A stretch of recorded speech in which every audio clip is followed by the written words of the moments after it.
Suki, Dimitri, and to welcome. It's such a wonderful joy to chat with you. Thank you so much for your time. I really appreciate it. Yeah, thanks for talking to us. Absolutely. Rainbow Bridge is so much fun. Um, it is absolutely bonkers, and I love that about it. I'm hearing that about it. That's great. Bonkers is a favorite keyword of ours, Oh, yeah. especially in stuff like this. Yeah. Where did the idea for the film come from? Came from it was a long time coming of I just had this obsession with doing there aren't enough fantasy movies like at all. Like there's actually very little in the world of cinema when you kind of like put it all together of like, romantic comedy, science fiction, whatever. But like pure fantasy is lacking in my opinion. So that was part of it. I wanted to kind of like go back to a return to movies like Never Ending Story, that sort of thing. But the idea in general, yeah, was something around like I keep forgetting. It was over like 12, 13, 14 years ago of get having the idea to have two who is just like amazing performer, amazing artist, just does so many things. There's such a world there that I like there should be a whole like presentation on just the work of two. But that was always something of like, I have to have her star in a fantasy film. That's it. And then the idea of kind of where it all came from was thinking about loss and death. And seems like we don't really value human life that much in the past few years. It's been coming up where it's like, wow, we're sort of disillusioned to death for a bunch of different reasons. And there's something kind of heavy there. But with all that, I wanted to cram it in with a ton of insanity and bonkers visuals, that sort of thing. Not to make anything like a drag in any way. You know what I mean? Like I want to talk about those heavy topics, but to do it in a very silly, fun, fantastical way. It's interesting. You talk about value of human life. I mean, the emphasis here is on the pets, our Sure. reconnection with our pets. So, why turn the lens on our home furry friends, if you will? Please. I feel like, I, there seems, you see people, people lose a pet. It's on Instagram. They're like, oh, my special guy crossed the rainbow bridge. And I think sometimes we tend to like not take the level of loss of a pet as seriously as a loss of a family member, when the reality is those pets are in your life every day. It's like they sometimes have a larger role in your life than a family member who isn't just like physically present in your space and in your home. And like, we obviously are inspired by like we lost our beloved pet, our beloved cat Axel, like a long time ago at this point. And, it is incredibly like life altering. And so I think, and to me, I don't know, I feel like it's not making a distinction between like our pet animal family members and like our human family members. It's like kind of arbitrary. So this is like, yes, we're talking about letting go of pets, but really we're talking about In general. letting go. And that And it like, doesn't have to be bad, and that it can be an amazing experience and like kind of psychedelic even. And if you just like get through it, and if you can do it, it can be an amazing thing, and it's just a part of life. yeah. Absolutely, absolutely. And two, what was it like for you to get this incredible story? What was it that made you want to be a part into it? Oh, I mean, there was no questioning for me whether or not to do it because I really love Suki and Dimitri and their whole like style of doing things. So I've done like live shows with them before, and I really love Everything is Terrible's video work a lot, and their puppetry and like their performance styles really for like a video show, they would like, it would be pretty like it's like going to a concert, so it's really cool. So I felt really like flattered even that they would like believe in me to be an actor, because the kind of performing I do is just kind of a caricature of myself. So I'm not really used to I don't know, getting into a character like a specific person that they're creating. So it's just it was a really fun experience. So I don't question. my choices there. And you shouldn't. You do a great job, and the film is such a joy. Let's talk about this. I want to come back to the idea of grief for a minute here for all of you. What is it that makes it so difficult to talk about grief? Like, I mean, here we have, like you said, this is about pets, but it's not about pets. It's about something much bigger. And how do we walk into those conversations? I mean, you've gone in a completely different way, which I love. Um, but why is that so difficult in general? I don't know exactly. I mean, aside from, I think American culture is really bad at it for some reason.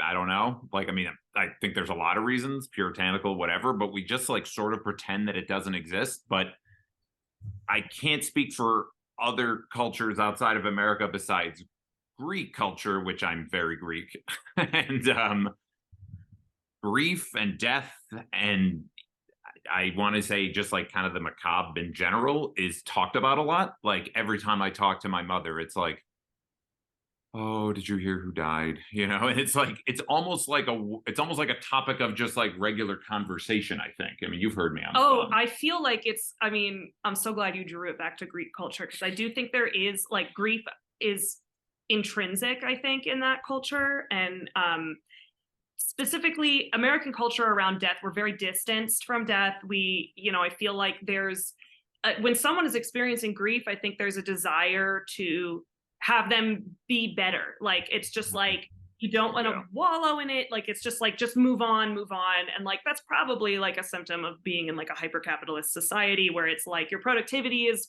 key and like just be okay all the time. And so I think I think people don't know how to grieve, because we're so, a lot of us are very distanced from like our core cultures. I am Jewish and like both of my parents were widowed with children and remarried. So like death is like a part of our family narrative. And I feel like in Jewish culture, there is a very different relationship to death and how we're closer to it. I feel like in even caring for the dead, like not to like, I mean, we got real heavy on this one, but like and so to make art that is about death without being a bummer, I guess, of having space to be like, this is a serious loss. This is somebody facing, and also anticipatory grief is a big thing that we talk about a lot. And that is what this piece is about, is that, Tu's character is in the process of anticipatory grief, like knowing that this is about to happen, and it's about her denial, and it's like fits and starts like into acceptance. Yeah.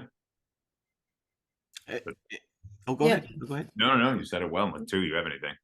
Oh yeah, I mean it's definitely something that you don't typically externalize especially like around your friends or your coworkers or even your family members. You kind of like internalize a lot of that stuff. And we have it like during a Vietnamese funeral, like during the open casket is when that's like your moment to be dramatic, like that's like when you'll see someone be like, no, daddy, no, and then like eight people carrying them off the but then like after that it's like maybe like a month later like, oh, you're still sad, come on, and there's no like time limit to that. And but yeah, but with the pet thing, that's like kind of that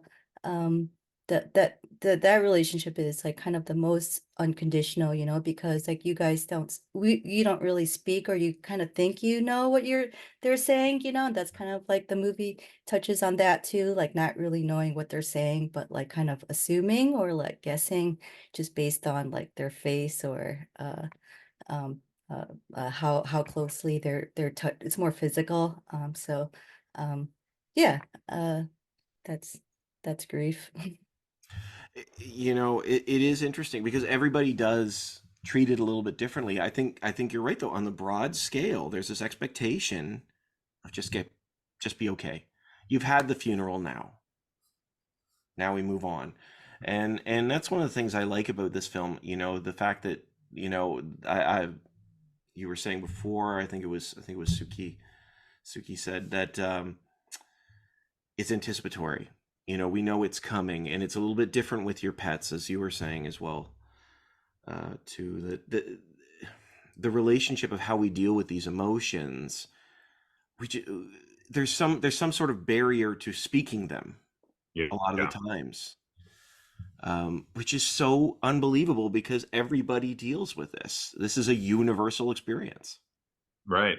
We talked about that a lot, the universality of it. Yes. And it started to become clear to us as we pulled our various collaborators into the project, and people, their response to it, like some people were like, it's too much, like it's Just the concept too of close. it. Just like when Yeah, they heard just like about the name, idea. the rainbow. We have a friend who's like, I'm not watching that. I'm like, it's so ever present in the fabric of everything we do that to deny it or not speak it seems like not even a missed opportunity, but it's just like, that's not how I want to move through the No, world. and it doesn't have to be scary, and it doesn't have to be something you deny. And the more you deny it, actually, the worse it can get, sort of, in that way.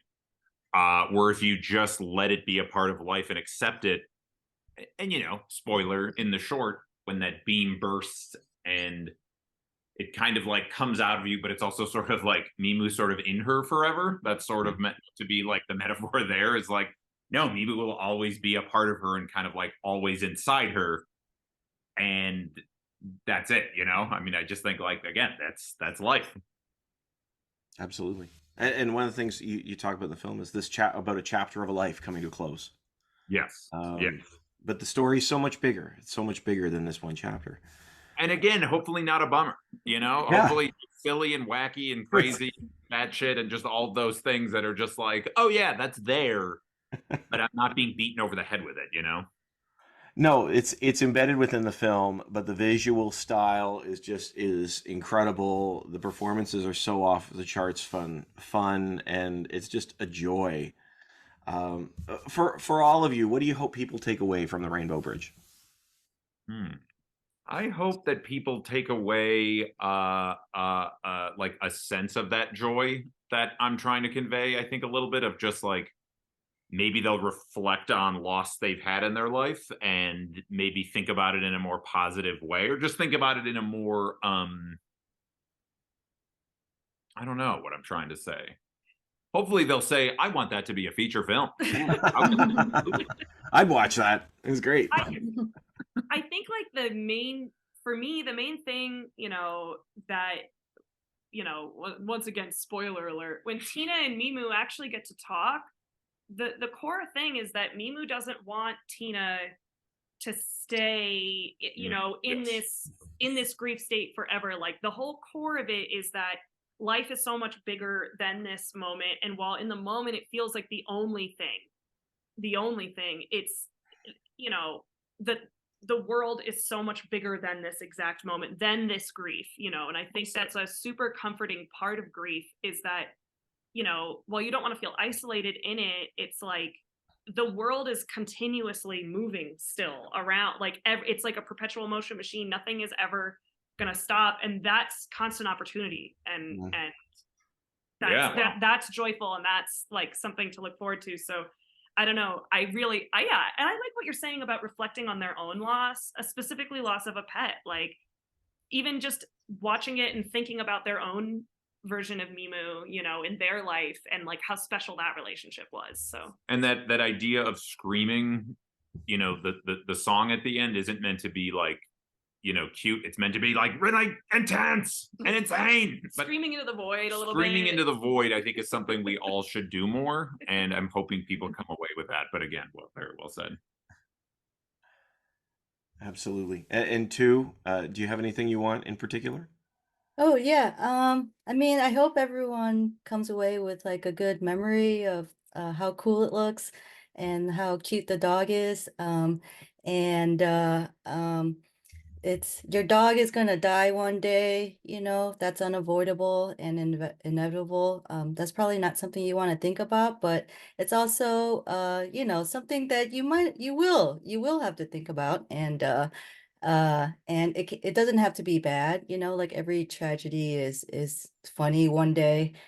So it's the only, you can't avoid it, and you have to go the only way out is through, right? You got to go through it. So, Yeah. yeah, and you get to physically experience all that, and it's not so bad, you know. So, I appreciate that. I appreciate that, and the chance to chat with the three of you. Thank you so much. Congratulations on the film, and I wish you guys the best. Thank Thank you you so so much. much. thank you. Appreciate it. Thanks, Yeah. Steve. Like,